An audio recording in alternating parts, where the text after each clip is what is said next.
Welcome to the Bittersweet Life, a show about living abroad and moving home. And more than that, it's a deep exploration of what it means to live, to truly be alive. Your host, Tiffany Parks, is a childhood friend of mine. She lives in Rome, Italy. She moved there from the United States 16 years ago. And me, I'm Katie Sewell.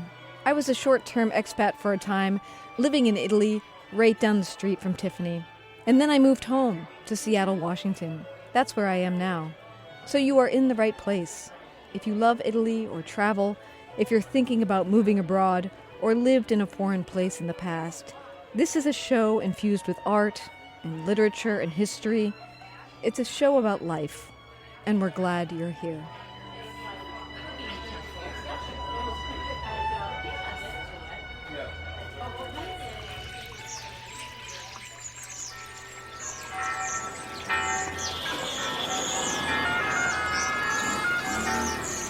Welcome to Rome. This is The Bittersweet Life with Katie Sewell and Tiffany Parks. Hello, this is The Bittersweet Life. I'm Katie Sewell. I'm Tiffany Parks. And today we're going to tackle a topic, a very large topic, so we may not totally tackle it, but we'll try. Something that Tiffany texted to me the other day. You wrote, I should read you verbatim, actually. I made a note of what you wrote, but let me read what you actually wrote. Okay. You said, episode idea, luck versus hard work. When someone is successful or fulfills a goal like living abroad, is it more due to luck or hard work? And how much does privilege play a part? So before we get into privilege, luck, and hard work, why are you thinking about this right now? Well, it's honestly something that has been something I've thought about for a long time. For years and years and years, actually. Not that I'm constantly dwelling on it, but it's something that comes up, that pops up every once in a while when people have a certain type of conversation or I see people write a certain type of thing online. There must have been something that triggered it that day, because I remember picking up my phone and just writing that off to you. We weren't even talking about episode ideas. We weren't brainstorming. It was just something, and I wanted to make sure I didn't forget it. That's why I texted it to you. So I must have seen something, and I can't remember what I saw the other day that made me write to you, but I can tell you that years and years ago, a decade ago or so, when I was just starting blogging myself, and I was writing a lot about, Rome and expat life, and I never got as deep into it as we do on this show, but I did talk about it, and I followed a lot of other people's blogs, because back in those days... we had more time for some reason. We had time for blogs. No one has time to read blogs anymore, but we did back then. And I remember reading on someone's blog, and I can't tell you who it was because I don't remember. It was an expat living in Italy, and she wrote a post that was along the lines of, I always get this comment from people. You're so lucky you live in Italy. You're so lucky. What a wonderful life. What a beautiful life. You're just so lucky. What a great opportunity. And her reaction in this blog post was, it's not luck. I worked my buns off to have this life. And I not only worked hard, but I made huge risks and sacrifices for this life. And I get that. I do get that. I'm not going to sit here and say that I agree with people who whine and say, oh, I can't do that because of, not whining, but, people who make excuses for not following their dreams. I can't do it because XYZ. I can't do it because this and that, and I can't do it because of this. That's not the way I like to see the world. But I do feel like, me personally, I can't speak for anyone else, but I look at my life and I think to myself, how did I get here? How was I able to do this? And I can guarantee you that it wasn't just because of me. Oh, yeah. Yeah. So much went into where I am now. I mean, nobody does anything by themselves 100%, right. Yeah. Except for maybe Oprah. I don't know. Even she. Even Oprah had to have somebody helping her out at some point. Yes. It really makes me think about it because it's something that I can see both sides of.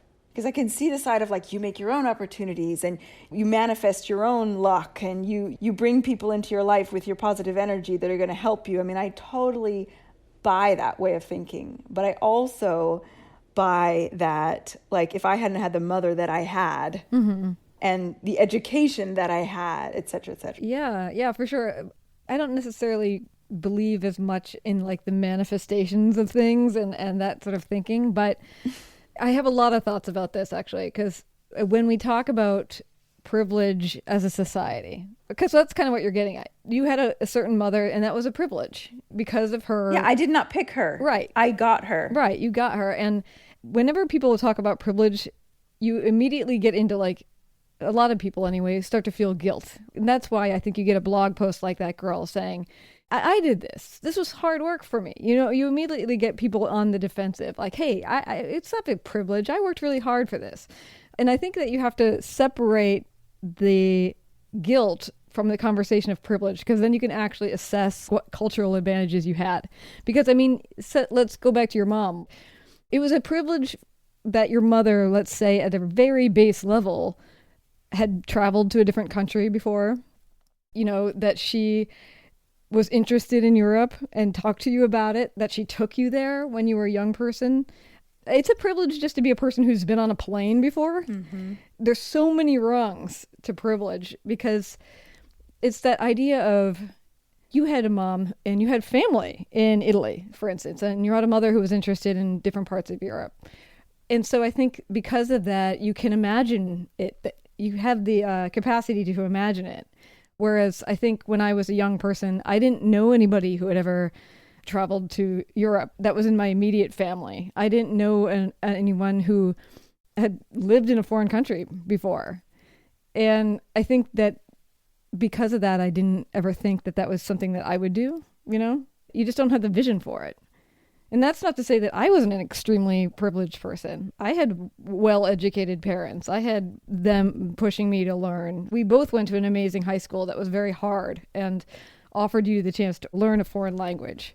And all of those are little advantages that you kind of don't even take into account. Yeah. You know what I mean? Like that this blogger you're talking about had the vision that she could do it, you know, and that comes from somewhere. That doesn't come from a vacuum. Absolutely. I mean, and also just having, and I don't know, like I said, I don't remember who this was, and I don't obviously know her economic background, but I mean, you have to have some kind of economic stability to be able to think beyond your imminent survival. If you are growing up in extreme poverty, whether it's in the first world or the third world, if you're growing up in poverty, you do not have the privilege of thinking about dreams, really. I mean, there are a few rare exceptions of people who break out, but the vast majority of people, a lot of times as kids, are even having to help support the family, getting jobs as teenagers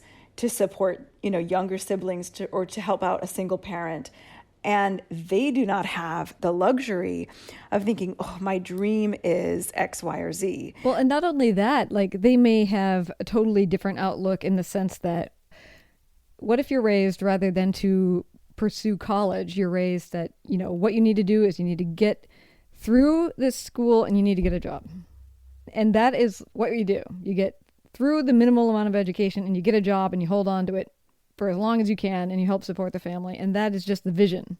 That doesn't necessarily mean that you're not pursuing a dream, but that is the dream. You get out and you find a good job. So even being like, I'm going to get out of college and find a good job, and I'm going to find that job over in a different country just because I want to. Yes. Not because I have to, but because I want to. Because I want that fulfillment. I want that adventure. I mean, we've talked a lot on other topics about, especially in our expat versus immigrant conversations, about, you know, what is it that makes the expat an expat? My default is always, it's because they want an experience. Yeah, and that they probably are going to go home. Yeah. Eventually. Yeah, that it's temporary. Yes, but also that, to do with this conversation, it's a bonus. And I don't want to make light of being an expat, because it is a huge part of my life and it has hugely changed so many aspects of my life. So it's not just a bonus. It's not just frosting on the cake or something like that, but it takes a certain level of privilege / luxury to be able to even consider going beyond having a successful life in your own country and wanting to do it in a foreign country too. And see, that's the thing that people, when you talk about privilege, want to say, if you admit that you were privileged in your upbringing and so that's why you can live in Rome, suddenly people just jump to the conclusion that now I'm saying that it wasn't hard for you. And I think that's why you have to take guilt out of it, and why this blogger is a little defensive is because I'm not saying it wasn't hard for you to make it there. It's just that you had a privilege to get there. I think that's why you also automatically see that defensive, like, hold on, I am not privileged. I grew up poor, I walked 5 miles to school in the snow. You immediately get into that, what are you talking about? I had to work my butt off to stay in Rome. And you're like, yeah, you did. And you also had a privilege to get there. They can both be true. Yeah, I don't know why that's so hard for people to admit. I know how privileged I was and am. It doesn't make me feel guilty. It makes me feel grateful, if anything. And it makes me feel extremely, I admire people who reach high levels of success without the privileges that I've had. And I stand in awe of those people. I don't know. I don't see why it should cause guilt. Unless you have actively tried to hold someone back, why would you feel guilt about the fact that you had whatever, amazing parents, or you had I think about the education that I got, and you were saying the same. I was so privileged to have that education. Sure. There are countries in the world where girls don't get that. Yeah, they don't even get to go to school. Yeah. Setting the issue of privilege aside, though, when you get to the question of hard luck versus work, which we're sort of treading into. Hard luck? Sorry, hard work versus, hard luck versus good luck. Easy luck. Hard work versus luck, which I think we're sort of treading into a little bit. I sometimes think of luck also as privilege in a sense. Let's take the economics out of it entirely. Sometimes we just have these encounters that are sort of lucky. Like, for instance, let's say, I know that part of the reason why you fell in love with Rome was the story A Room with a View. And somehow you got introduced to that movie, book, whatever it was.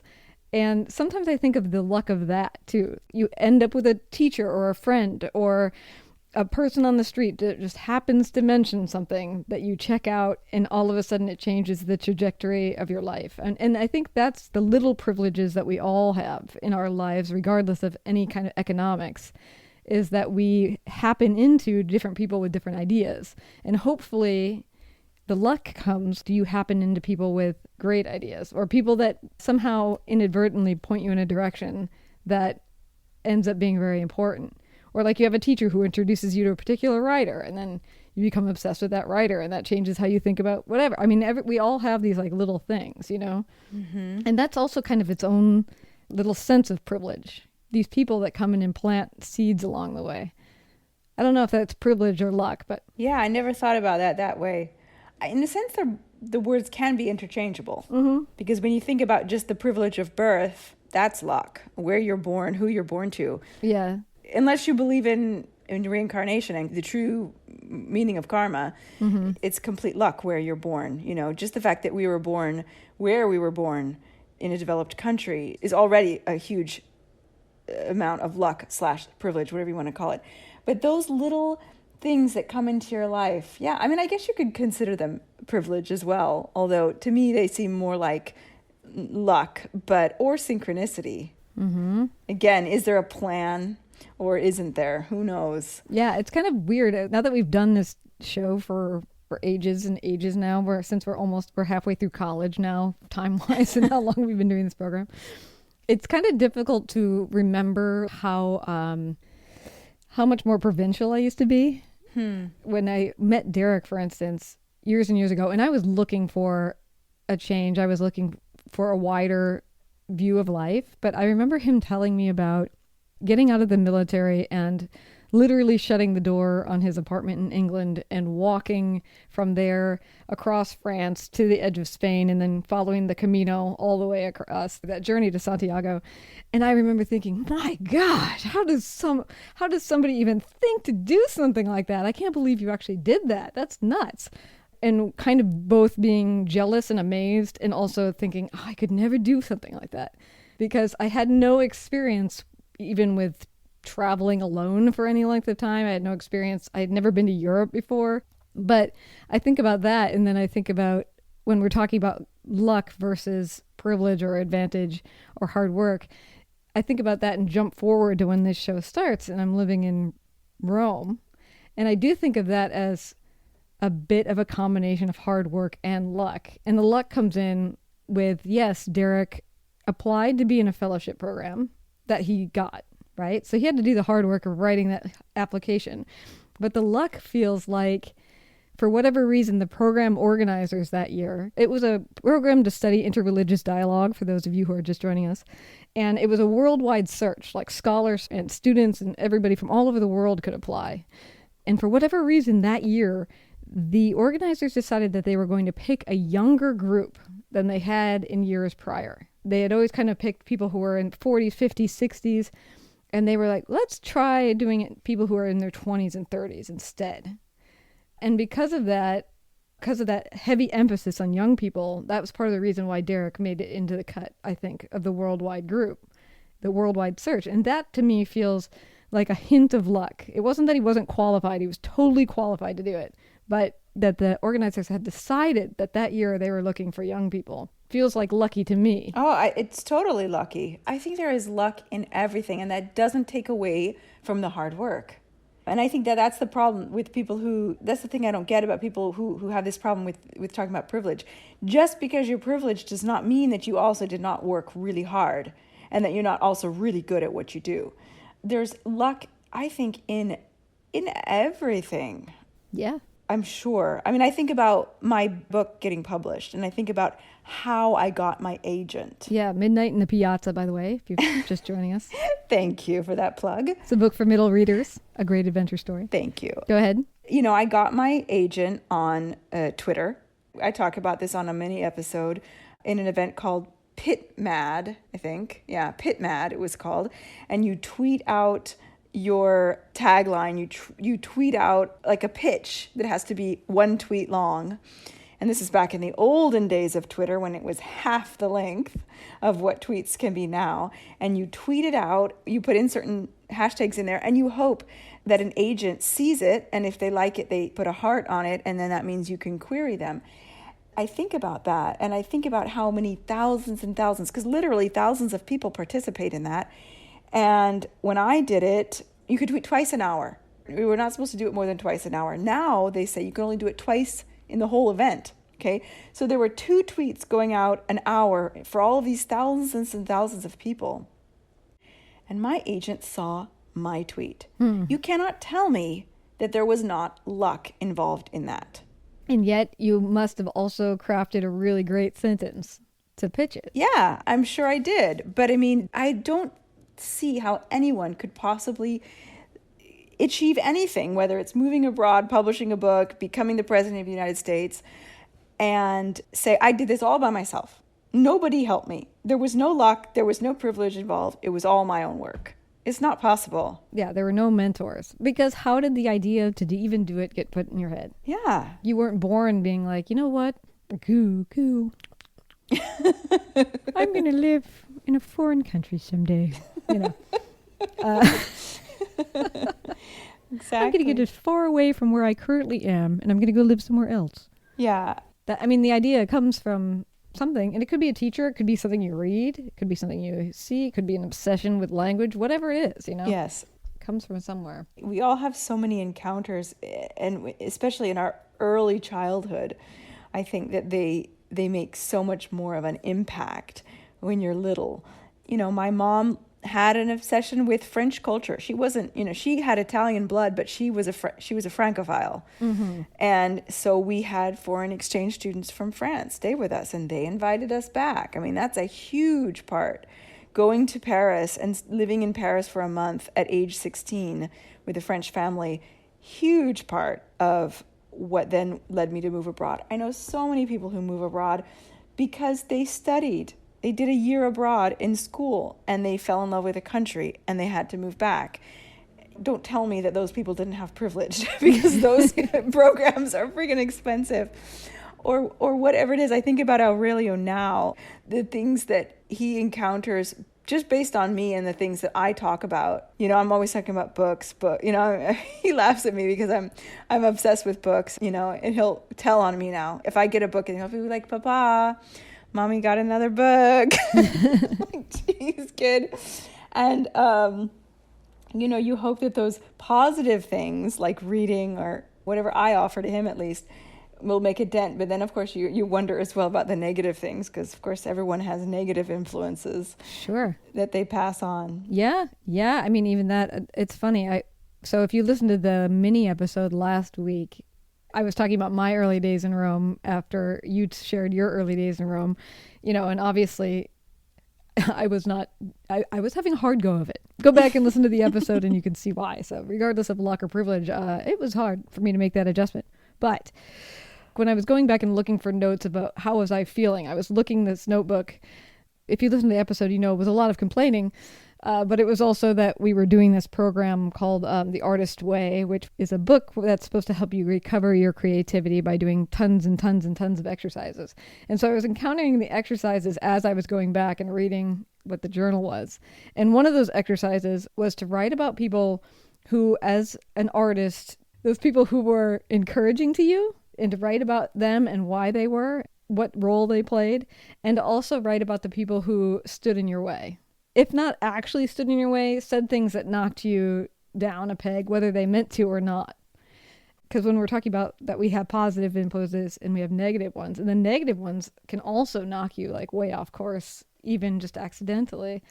And it was really interesting and hard to read about some of those people again, and to remember so vividly, oh yes, I remember when you said that to me. I wrote about one guy that was an artist I very much admired, who I'm still friends with, who said to me once, like, I must have been sharing my ambition to do more writing and to be more of a radio host. And he said, oh, you don't have the creativity to be anything but a radio producer. Ouch. Which, by the way, being a radio producer requires an incredible amount of creativity. So I don't actually feel like he understood what the job was. So all of you radio producers out there, ignore that guy. But is it someone I know? I'm just curious. No, it's not somebody you know. All right, okay. But it's not like he was trying to be mean, although maybe subconsciously. Don't exactly know. Some people are mean, like say hurtful things like that to bring others down without even realizing it. It's like some subconscious thing in them. Mm-hmm. So who knows? I'm not gonna give him a pass. Yeah, let's not give him a pass. But yeah, there's those people too that you encounter, and how many of those you encounter also is like privilege, luck. And often if you're at a different socioeconomic scale, you encounter more negativity all the time. Yeah, I can see how in certain circles, you're going to encounter either people who have had really successful careers and have gone on to fulfill their dreams and do the things that they wanted to do. And those people can be very uplifting. They can also be very jaded, by the way. Or jealous. So, yeah, those people can be jaded and jealous, and they can kind of not want to see the next person follow their footsteps. There are those people out there.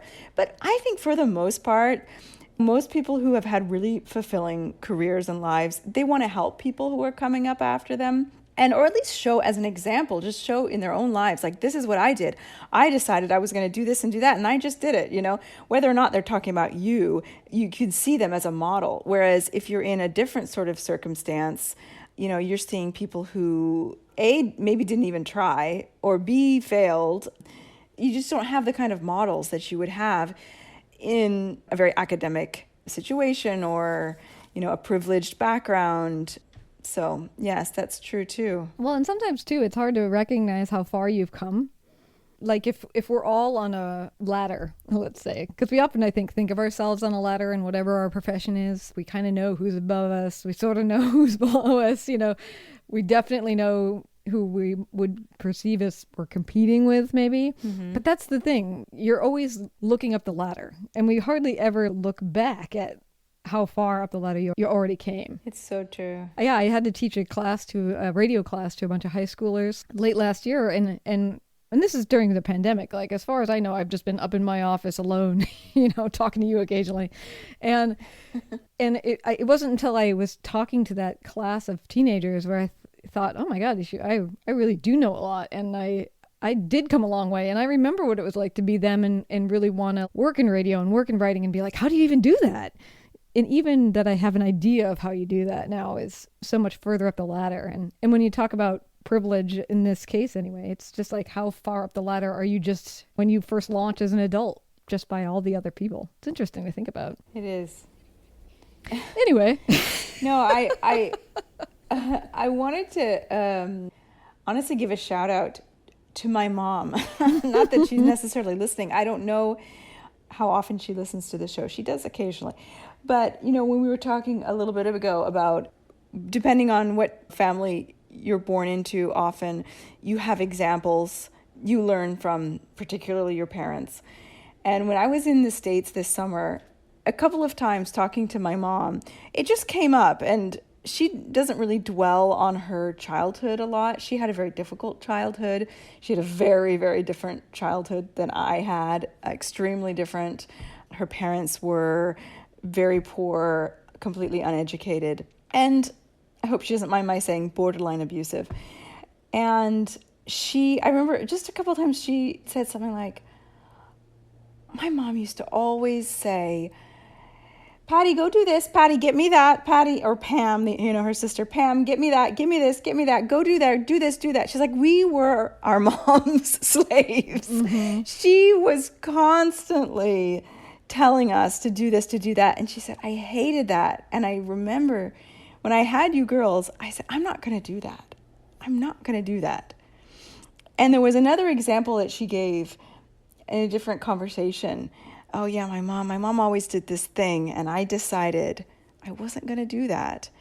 And I think my mom is one of those rare people, because I don't think it happens all that often, that somebody has the wherewithal and the self-awareness to say, yeah, this is what I'm used to, but it's not okay. And I'm not going to do that to my kids or to my, whatever, maybe it's your employees. You were treated terribly by a boss, but you decide as a boss to treat your employees better, or whatever it might be, your student, you were treated terribly by a teacher, but you decide to change that for your own students. Yeah. And to get really meta, if she didn't do that in a vacuum, how did she decide that she was not going to do that?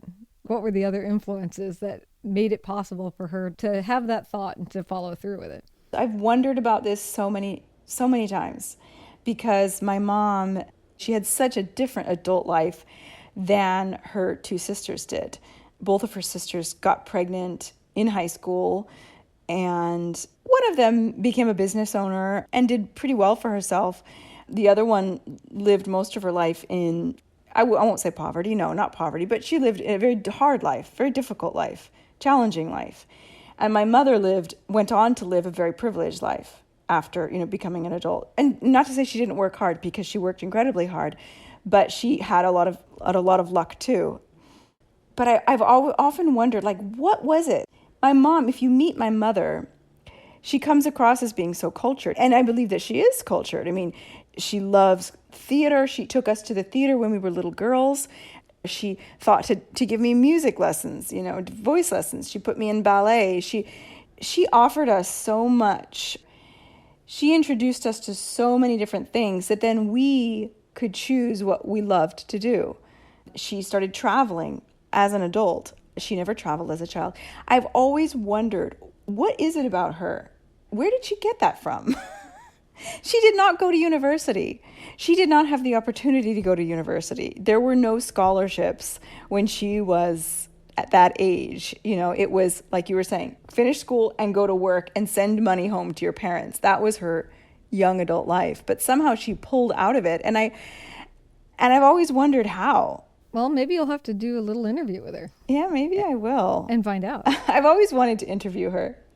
My father was to thank for a lot of the more financial benefits, let's say, but culture is not so closely linked to economics. Like, you can be filthy rich and, have no culture. Yeah. Or vice versa. Mm-hmm. So it wasn't just marrying my father and all of that. There was something else. And I've never been able to quite figure out what it was. Well, I smell a mini episode here. I don't know if she'll want to come on the show or not, but it would be interesting. Yeah. Maybe. I'm sure I could convince her. Yeah. I mean, a shout out to both of our parents for all of the advantages they gave us. For sure. We got lucky. We did. We have good parents. We really did. All right. Well, we should probably leave it there, even though we could go on and on. I have plenty of other ideas, but I'd be happy and delighted to hear from our listeners too what they make of hard work versus luck and this larger conversation of privilege and separating privilege out from guilt, which is what often people jump to, that defensiveness of I would love to hear your thoughts. You can always email us at bittersweetlifepodcast@gmail.com. Yes, you can also find us on social media. We are on Instagram, Facebook, and Twitter. Just search for the Bittersweet Life Podcast and you'll find us. Yes, good topic idea. Good topic idea. We almost ended up more in talking about privilege than we did about hard work versus luck. But maybe that just means we get to have an ongoing conversation about this. I think there's a lot more to explore here. For sure. Well, and until next time, this is The Bittersweet Life. I'm Katie Sewell. I'm Tiffany Parks. And support for The Bittersweet Life comes from our listeners. This week I want to thank Gracie and Mark, Rebecca and Eula, Gabby and Marie. Thank you so much for your support. We couldn't do this show without you. And it's not too late to join. Find us on Patreon or PayPal and sign up to be a monthly donor. There are links in the show notes, or you can find ways to donate at thebittersweetlife.net. Okay, bye. Talk to you soon.